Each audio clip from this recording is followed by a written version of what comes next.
Welcome to the Conscious Living Podcast, conversations to educate, empower, and enlighten our world. An uplifting and inspiring series of conversations and talks with your host, Jackie Woodside. We are educating minds, empowering lives, and enlightening souls to create a world where love prevails. In this engaging podcast, we deliver exciting, positive, transformative talks and teachings designed to elevate your life. Now, let's join our host, Jackie Woodside, for this week's session. Hi, this is Jackie Woodside. Thank you for joining us for another episode of the Conscious Living Podcast, where we are here to educate, empower, and enlighten your world. Thank you so much again for joining us. I have with me today a dear friend and colleague who I could literally talk to all day and all night because we have so much in common, and he's just so smart and caring and has so much to say about this notion of conscious living. Bill Mckenna is the founder of Cognomovement, which is a process that helps people to optimize their neurological functioning. And he can tell you more about that. He's from California. He's also a successful author, but fundamentally, he's changed his whole life around to be committed to helping people live life more consciously. So, Bill, thank you for being here on the Conscious Living Podcast. If you don't mind, take a few minutes to say a little bit more about yourself and your journey. Oh my gosh. Well, thank you. It's so awesome to see you. And I just love any time I get with you. I guess my journey was accidental. A long time ago, I wrecked my yacht in Mexico, and that unfortunate kind of lemony snickets type of thing that happened to me ended up with an awakening. That's about the only good way that I can put it. And it caused a opening of what they call the crown chakra. And when that happened, my life kind of, as it was before, ceased to exist. My understandings and perspectives completely shifted. So what did that look like for me?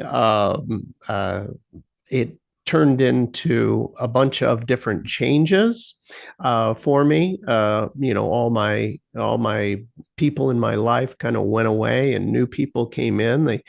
They say when the student is ready, the master appears, and that couldn't be more true with me. I just had all of these real life masters that showed up.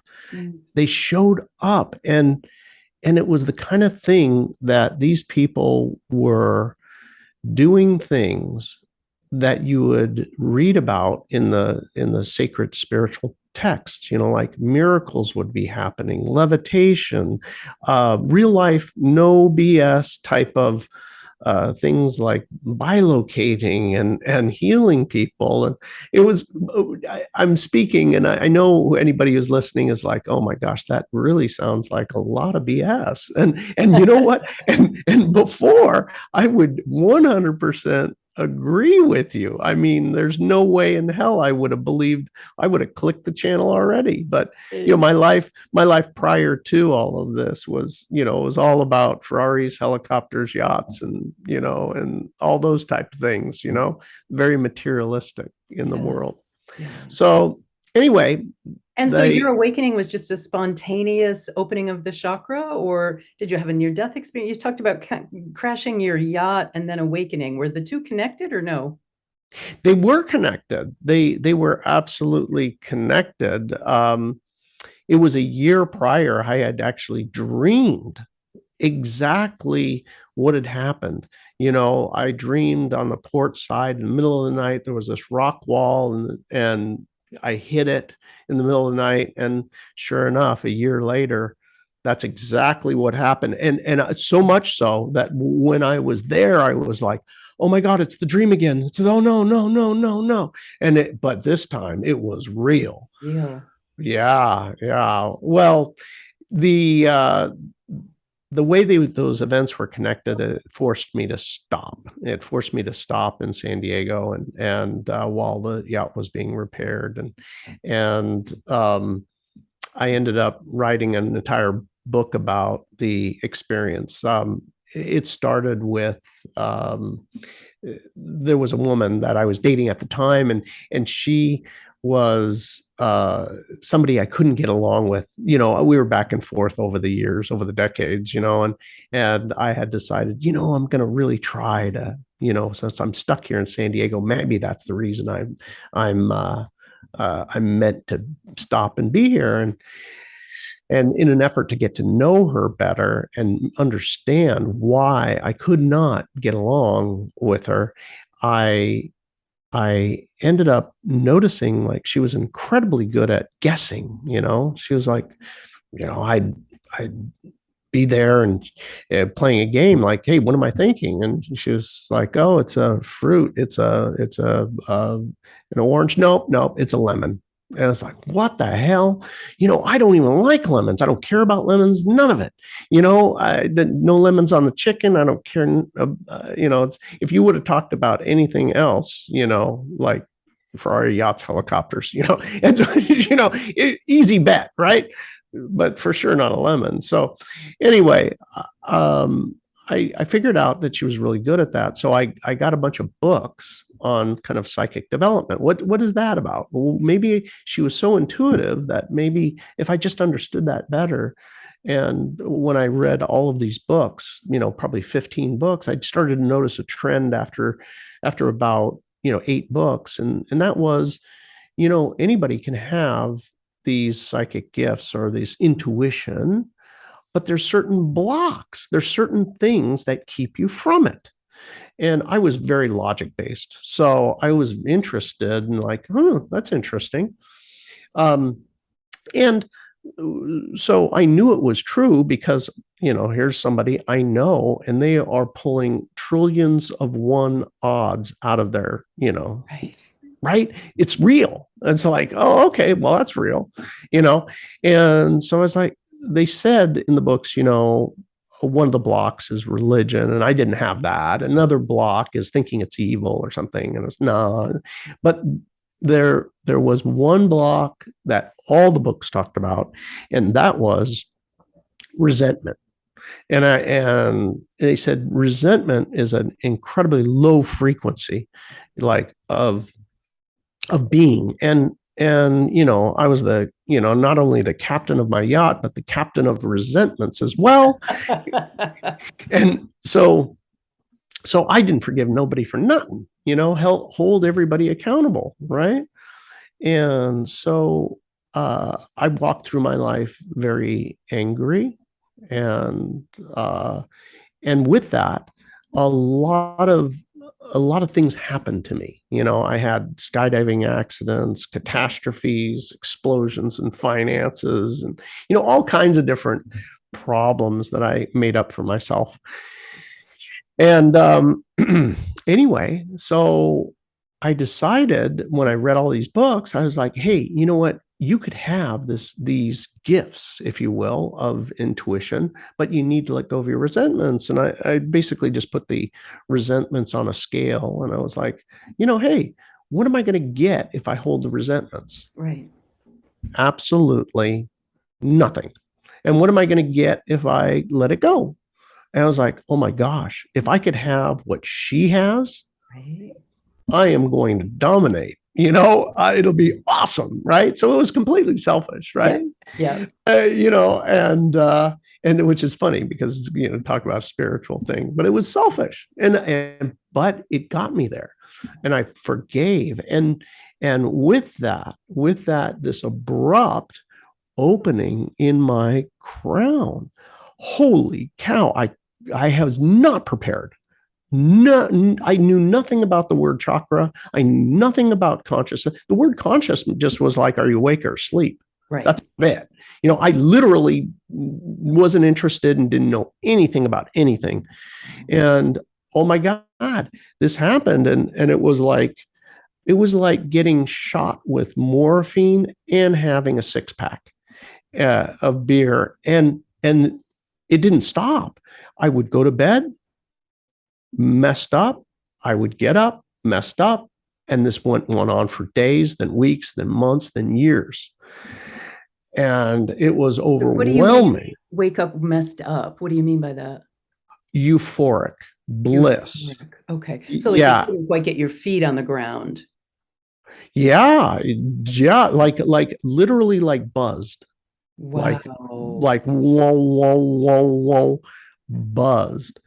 And so with this, also the information started coming in. All of that things that I had wanted started to come in, and many other things. So wait, what kind of information? I want to really understand this. Well, just give a few examples of the kind of information you were getting, like lottery ticket numbers, like that kind of information, or spiritual information. You could read people's minds. Like what was actually happening? Oh my gosh. The rest of the episode and a week's worth of just straight talking it was nonstop. So I mean, just to give you the spectrum, it touched every part of the spectrum of life. I literally would think, you know what, I sure would like, I still had my yacht. I said, I sure would like a new 4-seater helicopter. That would be nice, because then I could get to the island. I leave the yacht on the island. I go back and forth.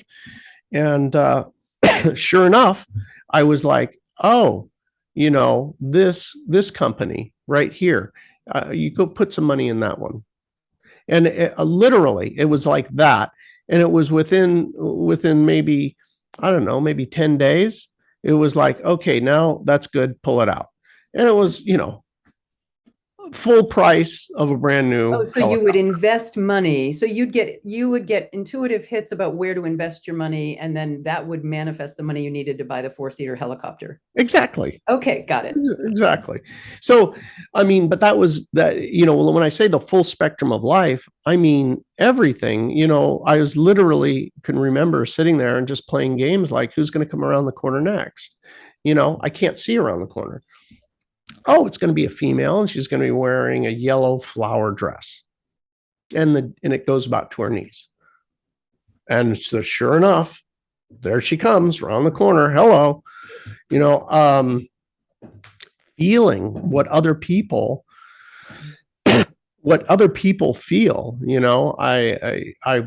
I would, and in this type of empathic thing, it comes across as you're feeling. Like if you are stressed out, then I feel like, oh my gosh, I'm stressed. You're stressed about finances. All of a sudden I'm like, oh, my finances, I'm stressed, or you name it. So real empathic attunement to everyone around you. Yeah. An empathic attunement. And then like the concepts of these, I don't know how you would even call it, spiritual concepts, about different things, that what I do returns to me. And they became so fast and so easy to grok, and so easy to apply, and to see clearly how I had acted and how this is just coming back to me. Whatever those things were on a minute to minute basis is like, oh, well, there you go, Bill. Do you like that? How was that for you? Would you like some more of that? And so I was able to absorb. It was kind of like drinking through a fire hose. Yeah. I could absorb information about these things quickly and easily, and information began to come about what people needed in that moment. Mm-hmm. And when I would talk to them, all of a sudden they would say something and I knew the answer, and these chills, like goosebumps, would go from my heels all the way back up to the back of my head. And with that, I'd just say, oh, well, you may want to consider, this is related to that, and you need to forgive this person, or God knows what. And it was like, "Ugh," and it was so like, not just a little bit, it was like, "Ugh," it was, Wait, people getting angry at you, or you? no, my body you feeling it that responding. strong, yeah. Yeah, really strong physical sensations. Then I guess ultimately what ended up happening is knowing how to neurologically solve somebody's issues. So as it turns out, our subconscious, one of the dirty little secrets about the subconscious, right? Because this is conscious living, right? Podcast.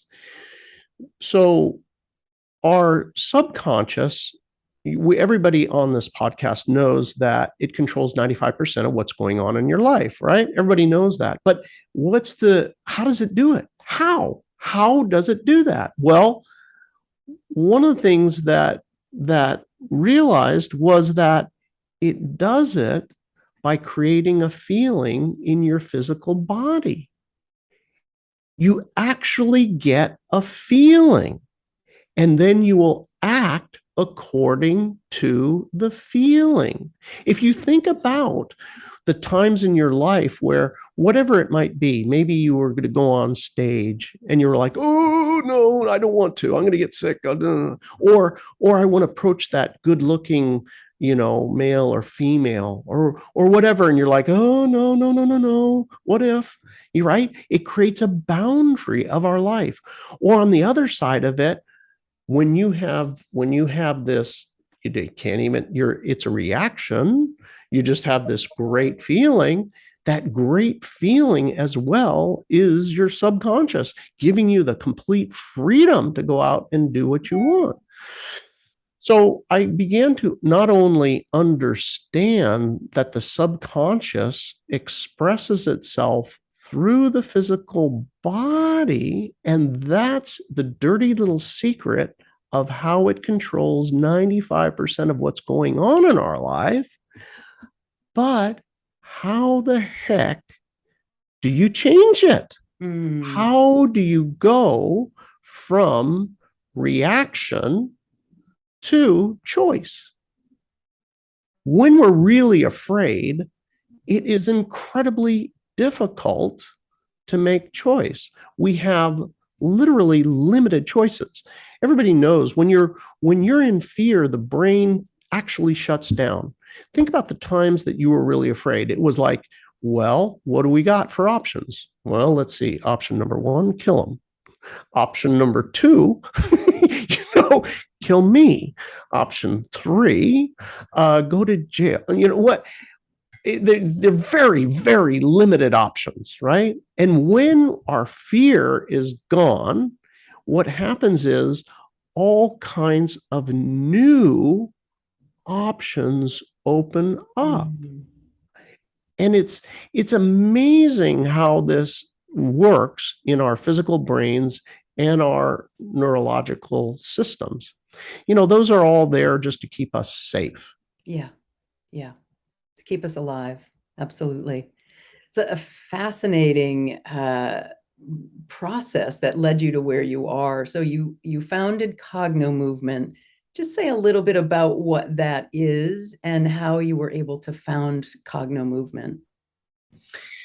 So Cognomovement is a modality that works with our physical body, our brain, to reprogram us neurologically. We're basically taking control of the subconscious, and we do this through focus and physical movement.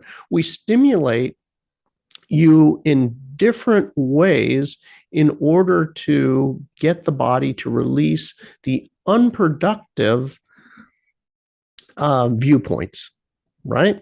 And prune the useless connections and make really useful connections. Mm-hmm. When you say stimulate you in different ways, what does that mean? So your eyeballs, your brain, and your spinal cord, and then by extension, the entire body, right? Because all the nerves come out of that spinal cord. Mm-hmm.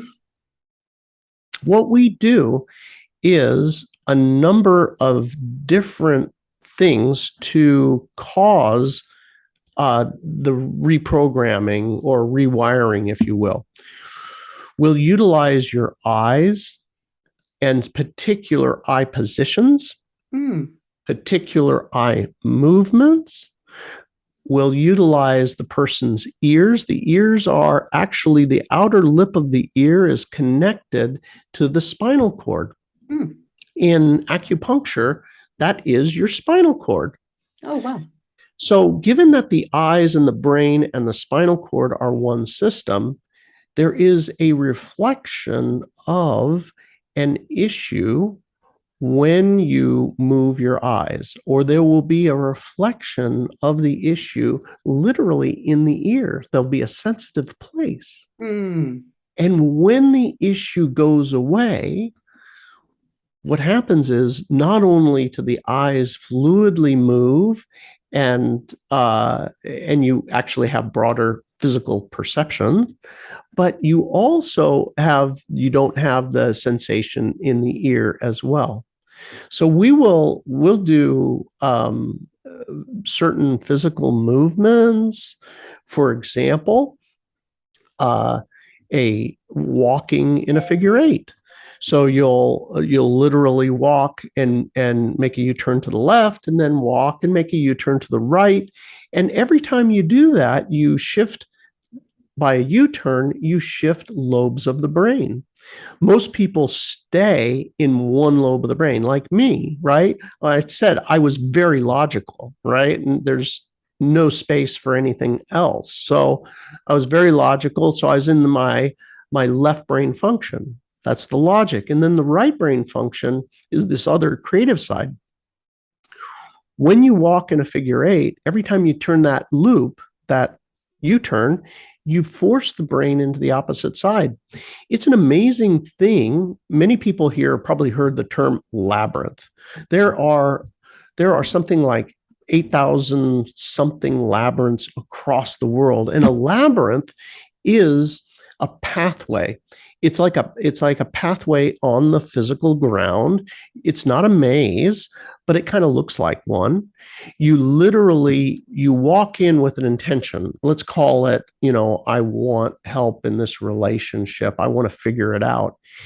And it forces you to make a U-turn to the left. You walk on for a little while, and then it'll force you to the right. And what'll happen is it'll force your brain into the opposite lobe as you look at the relationship. And the most amazing thing happens when you do this. The thoughts come so fast. The new idea is like, oh my gosh, why didn't I think of that? That's stupid. That's stupid simple. Now, when you walk a labyrinth, you want to bring a pen, a piece of paper, and maybe your phone, just to make a quick note, because the thoughts are fleeting, but they're perfect. Yeah, they go fast. And you can get labyrinthlocator.com, I think, .org. That's cool. 8,000 of them for free across the world. Wherever you're listening to this in the world, there you go. You can start today for free doing Cognomovement type of exercises. And a lot of people think that it was like a mystical spiritual experience because they're getting so many wonderful answers by going and walking a labyrinth, but really it's just the physical brain. Wow. Fantastic. You have such a deep understanding of neurology and the brain. How did you develop that? It just, like I said, I was drinking through a fire hose, lot of research. So this is all part of the spiritual download. It was all, I had the amazing masters that showed up, and they just started downloading and how long have you been doing this work now, Bill? So I've been on it for about 14 years. Yeah, so it's not something you just thought up yesterday, and you've worked with thousands of patients throughout the world? Thousands and thousands across the world. And what are the kinds of outcomes that you see with this kind of a healing modality? Oh my gosh, it is nuts with a capital N. Relationships, we call it the Cognomovement relationship effect. Somebody does a session where maybe they hate their husband or hate their mom or whatever, and you literally just let the hate and you do the exercise. Poof, the feeling goes away. The person's on the drive home, and the other person Will call. Or Wow. we have seen finances squared away, relationships. What I always encourage people is bring you the biggest issue in your life. Yeah. All your shame, your guilt, your grief, your humiliation, your anger, your fear. And we allow the person to feel it and then do these movements, and voila. It's like a strange experience because they'll actually physically have a sensation that goes up the body or down when they do it. It's kind of interesting. That's fantastic. You had a session. I had more than one session. We did a process together, and it was extraordinary in helping me resolve some family matters and also helping me resolve some business matters. So it was astounding, the process that you and I did together and the outcome that I had, both resolving a family conflict and then resolving a business matter. So yes, I can give a definite testimonial for the work of Cognomovement. Bill, we're going to need to wrap up here. I know people are going to be just as curious and fascinated about your work as I always have been. How can people find you and get in touch with you to hear more about Cognomovement?